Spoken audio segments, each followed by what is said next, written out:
اگر ہو گیا کہ کسی کا انتقال ہمارے سامنے ہو تو آج ہم دیکھنے والے ہیں کہ ہمیں کیا کرنا چاہیے اس وقت پر۔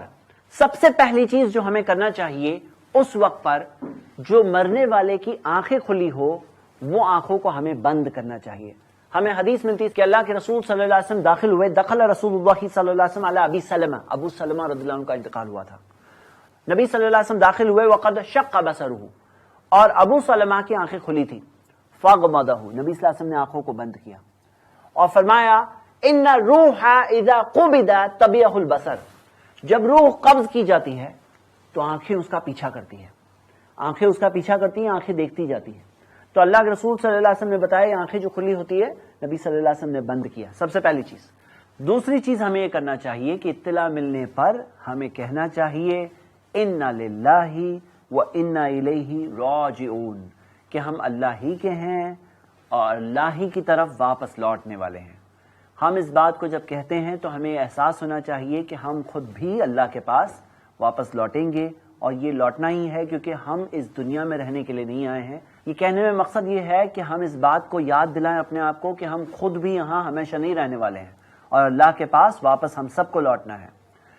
اسے کہنے کے بعد ہمیں مرنے والے کے لیے دعا کرنا چاہیے، جیسے کہ آتا ہے کہ اللہ کے رسول صلی اللہ علیہ وسلم نے ابو سلمہ رضی اللہ عنہ کے لیے دعا کی، اللہم اغفر لی ابی سلمہ، اے اللہ معاف کر دے ابو سلمہ کو، وارفع درجتہ، اور ان کے درجے کو بلند کر دے۔ تیسری چیز ہم یہ کریں گے کہ مرنے والے کو چادر سے ڈھانپ لیں۔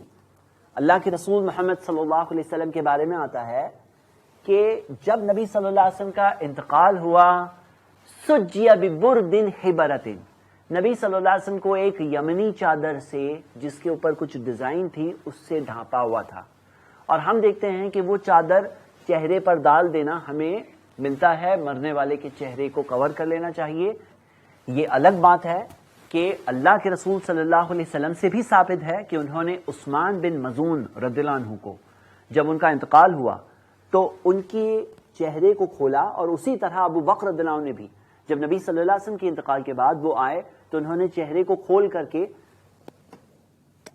پیشانی پر بوسہ دینا ہمیں ملتا ہے۔ اگر کوئی قریبی رشتہ دار ہے، قریبی دوست ہے، وہ کرنا چاہتا ہے تو وہ کر سکتا ہے۔ چہرہ اور سر ایک اور حال میں نہیں ڈھانپا جائے گا، وہ ہے کہ اگر مرنے والا محرم ہو، احرام کی حالت میں انتقال ہوا تو اللہ کے رسول صلی اللہ علیہ وسلم نے فرمایا وَلَا تُخَمِّرُوا رَأْسَهُ، اس کے سر کو، اور ایک اور حدیث میں آتا ہے چہرے کو بھی نہ ڈھانپو، اور نبی صلی اللہ علیہ وسلم نے فرمایا، بخاری کی حدیث ہے کہ وہ قیامت کے دن محرم جو احرام کی حالت میں ہو وہ اٹھے گا تلبیہ پڑھتے ہوئے۔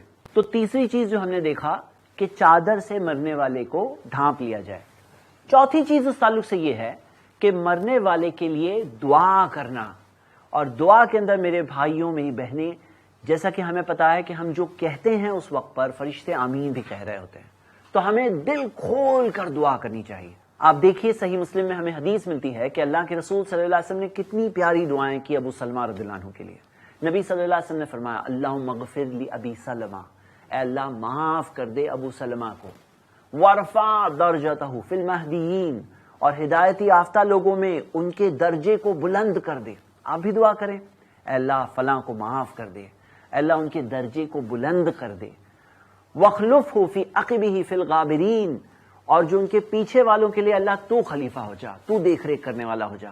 یہ تو چلے گئے، تو ان کے جو پیچھے والے ہیں جو رہ گئے ہیں دنیا میں، ان کے لیے دیکھ ریکھ کرنے والا کون ہے؟ اللہ تو ان کا خلیفہ ہو جا۔ اللہم اغفر لنا وَلَهُ یا رب العالمین، اللہ ہمیں بھی معاف کر دے، انہیں بھی معاف کر دے اے رب العالمین۔ تو ہم اپنے لیے بھی دعا کر رہے ہیں اس کے اندر۔ وَافْسَحْ لَهُ فِي قَبْرِهِ، اے اللہ ان کی قبر کو کشادہ کر دے، وَنَوِّرْ لَهُ فِيهِ، اور اس میں نور بھر دے۔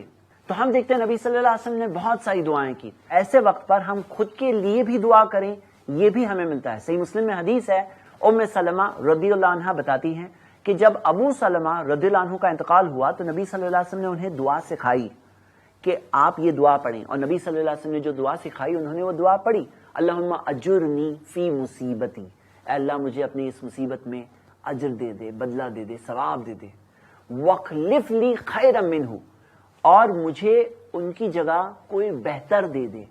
مطلب جو چیز گئی ہے، جو ایک انسان کا انتقال ہوا ہے، اللہ کوئی اور بہتر راستہ میرے لیے نکال دے۔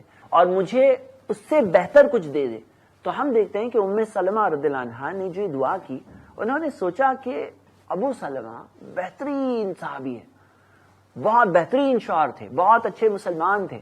انہوں نے سوچا کہ ان سے اچھا کون ہو سکتا ہے. اور وہ بتاتی ہیں کہ اس کے بعد کے دنوں میں ان کی عدت ختم ہونے کے بعد اللہ کے رسول صلی اللہ علیہ وسلم کا خود کا پیغام آیا, اور اللہ کے رسول صلی اللہ علیہ وسلم کا خود کا پیغام آیا, انہوں نے اس پیغام کو قبول کیا, اور وہ ہماری ماؤں میں سے امہات المومنین میں سے بنی. تو ہم کیا دیکھتے ہیں کہ اللہ تعالیٰ نے انہیں کوئی بہتر دیا, حالانکہ وہ سوچ رہی تھی کہ کون بہتر ہو سکتا ہے, لیکن اللہ تعالیٰ نے بہتر دیا. تو ہمیں بھی دعا کرنا چاہیے. یاد کریے اس وقت کو جب ہم ماں کی کوکھ میں تھے, ہمیں وہاں کھانا کیسے ملتا تھا؟ اللہ تعالیٰ وہاں بھی ہمیں کھانا دیتا تھا. کیسے ملتا تھا؟ ماں سے آئی ہوئی وہ نس, وہ نال جسے کہتے ہیں, وہ امبلیکل کارڈ جسے کہتے ہیں, اس سے غذا ملتی تھی بچے کو. لیکن پھر ایک وقت آیا کہ وہ ذریعہ کٹ گیا. جب ہم باہر اس دنیا میں آئے تو وہ ذریعہ جس سے ہمیں رزق مل رہا تھا اتنے مہینوں تک, وہ ذریعہ کٹ گیا. لیکن اس کے بعد اللہ تعالیٰ نے رزق کا دوسرا انتظام کر دیا. ماں کے سینے میں اللہ تعالیٰ نے بچے کے لیے دودھ دے دیا. تو ہم دیکھتے ہیں کہ اس تعلق سے یہ نہیں سوچنا چاہیے کہ اب کیا ہوگا, کیونکہ رزق کا مالک اللہ ہے. رزق دینے والا کوئی بندہ نہیں ہوتا, رزق دینے والا اللہ ہے, چلانے والا اللہ ہے. اس بات کو دھیان میں رکھنا چاہیے, کیونکہ اگر اس بات کو کوئی بھول گیا تو لوگ غم کے اندر جا کر کئی سارے حرام کام کرنے لگتے ہیں. تو میرے بھائی اور بہنیں, یہاں پر اہم بات ہے, ہم نے پہلے آنکھیں بند کی, انا للہ و انا الیہ راجعون, چادر سے ڈھانپا, ہم نے دعا کی ان کے لیے, خود کے لیے, اور اللہ پر بھروسہ رکھا. بہت اہم بات ہے کہ اللہ تعالیٰ کے فیصلے کو قبول کرنا, یہ تقدیر میں پہلے سے ہے. جو چیز ہونی ہے اس چیز کو کچھ بھی کر کے ہم روک نہیں سکتے ہیں. ہم بندے ہیں, ہم رب نہیں ہیں. ہمارا رب اللہ ہے, ہم اس کے پلان کے حساب سے زندگی گزارتے ہیں. ہمارا امتحان چل رہا ہے, اس امتحان میں ہم کیا کرتے ہیں اسی مطابق ہمیں نتائج ملنے والے, رزلٹ ملنے والے آخرت میں. ایسے ہی اور ویڈیوز بنانے میں ہماری مدد کریں.